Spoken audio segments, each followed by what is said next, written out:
Kasih karunia menyertai kamu dan damai sejahtera yang dari Allah Bapa dan anaknya Tuhan Yesus Kristus. Amin. Shalom bagi kita semua. Khotbah bagi kita pada ibadah kebaktian sektor kita ini yang tertulis dalam kitab Markus pasal yang ke-6, dimulai dari ayat yang pertama hingga ayat yang ke-6. Demikian dikatakan di dalam firman Tuhan. Kemudian Yesus berangkat dari situ dan tiba di tempat asalnya, sedang murid-muridnya mengikuti dia. Pada hari Sabat, ia mulai mengajar di rumah ibadat, dan jemaat yang besar takjub ketika mendengar dia, dan mereka berkata, "Dari mana diperolehnya semuanya itu? Hikmat apa pulakah yang diberikan kepadanya? Dan mujizat-mujizat yang demikian bagaimanakah dapat diadakan oleh tangannya? Bukankah ia ini tukang kayu, anak Maria, saudara Yakobus, Yoses, Yudas dan Simon? Dan bukankah saudara-saudaranya yang perempuan ada bersama kita?" Lalu mereka kecewa dan menolak dia. Maka Yesus berkata kepada mereka, "Seorang nabi dihormati di mana-mana, kecuali di tempat asalnya sendiri, di antara kaum keluarganya dan di rumahnya. Ia tidak dapat mengadakan satu mujizat pun di sana, kecuali menyembuhkan beberapa orang sakit dengan meletakkan tangannya atas mereka." Ia merasa heran atas ketidakpercayaan mereka. Hingga di sini pembacaan kita akan firman Tuhan. Saudara yang dikasihi oleh Kristus Yesus Tuhan kita, di zaman kita sekarang ini, topik minggu kita hari ini merupakan hal yang ironi, yaitu kejadian atau situasi yang bertentangan dengan yang diharapkan atau yang seharusnya terjadi. Sebab justru apa yang sedang kita hadapi sekarang ini atau yang kita lakukan sekarang ini adalah bertentangan dengan topik minggu kita ini. Orang sudah semakin tidak berani lagi menyuarakan kebenaran atau takut menyuarakan kebenaran karena risikonya besar dan berat yang akan terjadi pada dirinya, sehingga banyak orang yang diam untuk menyuarakan kebenaran.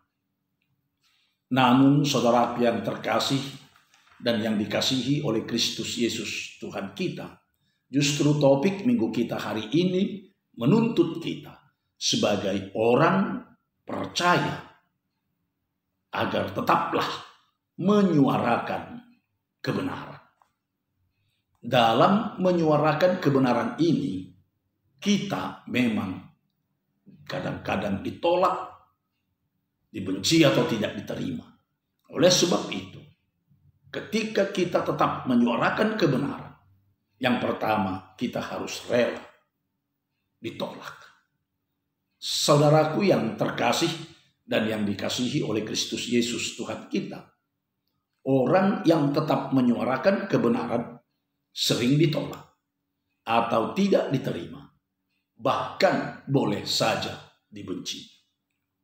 Yesus Kristus yang 100% adalah Allah dan 100% juga adalah manusia, ketika dia datang ke dunia ini adalah untuk menyuarakan kebenaran yang dari Tuhan Allah ke semua tempat dan di semua situasi, termasuk ke tempat asalnya sendiri, yaitu kota Nazaret, kota tempat Yesus dibesarkan.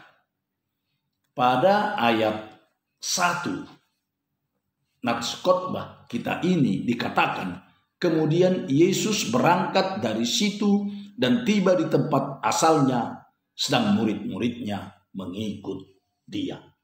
Yesus datang ke kota asalnya, yaitu kota Nazaret, bersama-sama dengan murid-muridnya. Di tempat kelahirannya itu, di tempat kelahiran Yesus tersebut, ia menyuarakan kebenaran yang dari Tuhan Allah melalui ajaran-ajarannya. Atau kebenaran Tuhan itu dia ajarkan melalui khotbah dan juga melalui apa yang dia lakukan. Dia mengajarkan kebenaran itu dengan hikmat Tuhan Allah. Yesus mengingatkan orang-orang tentang jalan kebenaran agar manusia sadar. Begitu ia salah, maka akan memilih jalan yang ditempuh ternyata bukanlah jalan kebenaran Tuhan. Melalui pengajarannya, Yesus menyadarkan mereka supaya segera kembali ke jalan kebenaran. Juga melalui mukjizat yang dilakukan oleh Tuhan Yesus, dia juga menyatakan sebuah pengharapan agar orang percaya walaupun penat, walaupun mungkin capek, terus dan tetap berjalan menyelusuri jalan-jalan kebenaran Tuhan. Sebab demi rasa aman, begitu banyak orang sekarang ini cenderung bersikap ambigu. Orang-orang yang tidak memuja kesalahan, namun juga tidak berpegang teguh pada kebenaran. Seperti orang yang sekampung dengan Yesus di Nazaret. Ketika mereka mendengar dan melihat Tuhan Yesus, mereka ambigu. Sehingga mereka berkata, hikmat apa pula yang diberikan kepadanya? Dan mujizat-mujizat yang demikian, bagaimanakah dapat diadakan oleh tangannya? Bukankah ia ini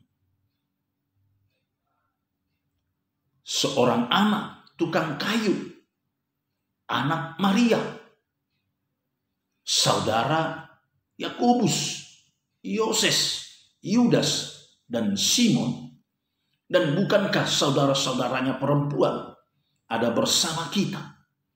Keambiguan orang-orang Nazaret menjadikan mereka kecewa. Lalu mereka menolak Yesus, sekaligus tidak menerima kebenaran yang dibawa oleh Tuhan Yesus Kristus. Karena Tuhan Yesus Kristus sebagai jalan kebenaran dan hidup. Tetapi walaupun Yesus sebagai jalan kebenaran dan hidup, orang-orang Nazaret menolak Yesus, tidak menerima Yesus ketika Yesus datang membawa kebenaran ke kampung halamannya. Saudara yang dikasihi Kristus, demikian juga dengan kita. Ketika kita menyuarakan kebenaran Tuhan, bukan kebenaran diri kita sendiri. Ketika kita menyuarakan kebenaran yang sebenar-benarnya, yang pasti kita akan ditolak, bahkan kita akan dibenci. Itulah resiko yang menyatakan kebenaran. Oleh sebab itu, banyak orang yang tidak lagi mau dan tidak lagi berani menyuarakan kebenaran tersebut. Saudara yang terkasih dan yang dikasihi oleh Tuhan kita Yesus Kristus, jika topik minggu kita mengatakan tetaplah menyuarakan kebenaran, Itu artinya kebenaran itu harus utuh disuarakan. Kebenaran itu harus benar-benar murni dan utuh kita suarakan. Tuhan Yesus dengan tegas menyuarakan itu ketika dia berkata, seorang nabi dihormati di mana-mana, kecuali di tempat asalnya sendiri, di antara kaum keluarganya, dan di rumahnya. Begitu nyata dan begitu tegas kebenaran itu disuarakan oleh Yesus Kristus atas ketidakpercayaan orang-orang di kota Nazaret, tempat Yesus dibesarkan. Yesus tidak mengadakan satu mujizat pun. Yesus tidak menerima seperti sikap orang Nazaret yang memegang setengah kebenaran. Benar tidak dan salah pun tidak.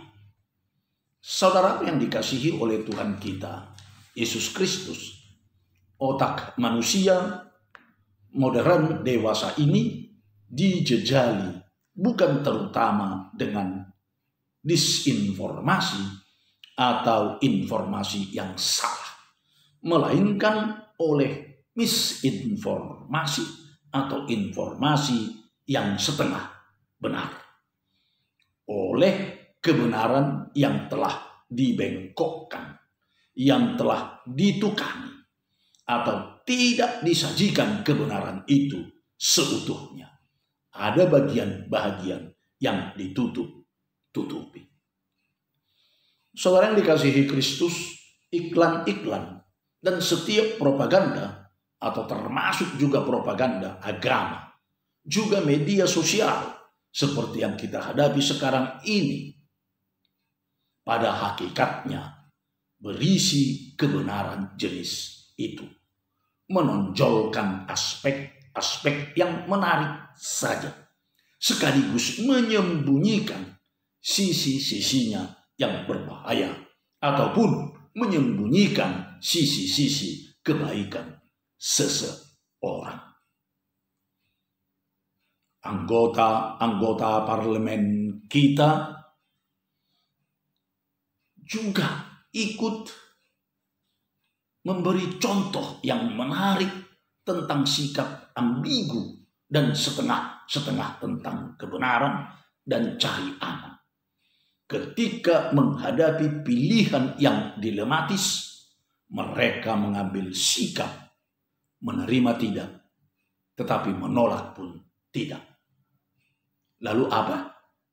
Membolos atau abstain. Saudara yang dikasihi oleh Tuhan kita Yesus Kristus, seperti sikap Tuhan Yesus yang menelanjangi sikap orang Nazaret, demikianlah kita harus bersikap untuk menelanjangi setengah kebenaran semacam itu, memperlihatkan apa yang sebenarnya ada di balik kata-kata manis dan yang kelihatan saja benar. Sudah terlalu lama dan terlalu banyak bangsa kita ini diracuni oleh setengah kebenaran. Akibatnya kita sekarang kehilangan orientasi dan kepekaan terhadap kebenaran sejati. Saudara yang dikasihi oleh Tuhan kita Yesus Kristus, kebenaran itu harus utuh disuarakan. Sebab orang yang menyuarakan setengah kebenaran adalah orang yang mampu dan getol menawarkan harapan palsu dan berprinsip biar menipu asal laku. Orang yang takut menyuarakan kebenaran adalah orang yang sepanjang hidupnya dikejar-kejar oleh rasa takut akan risiko, dan karenanya mempergunakan segala daya hanya untuk menghindarinya, adalah orang yang paling tidak berbahagia. Sebaliknya, orang yang paling berbahagia, mereka yang bisa hidup dengan tenang, melangkah dengan pasti dan memandang ke depan tanpa keraguan di hati. Sebab risiko, rintangan, dan aniaya apapun tak mampu menakut-nakuti mereka. Memang tubuh mereka penuh parut luka, tetapi justru mereka bebas dan merdeka. Seperti Nabi Amos, kita melihat bagaimana dia tidak takut menyuarakan kebenaran kepada Raja Yerobeam, walaupun dia menerima risiko, rintangan, dan aniaya. Saudara yang dikasihi oleh Tuhan kita Yesus Kristus, apakah kita masih menantikan lahirnya seorang Amos yang berani menelanjangi kepalsuan Yerobeam, Raja Israel? Sebab selama dunia ini masih menunggu, selama itulah orang Kristen belum melaksanakan tugasnya sebagai orang yang tetap menyuarakan kebenaran. Lalu Yesus pasti akan merasa heran atas ketidakpercayaan kita yang mampu dan tidak mau dan tidak tetap menyuarakan kebenaran. Oleh sebab itu, saudara, hari ini kita dipanggil melalui topik khotbah kita ini. Tetaplah menyuarakan kebenaran Tuhan, bukan kebenaran diri kita sendiri. Amin. Shalom.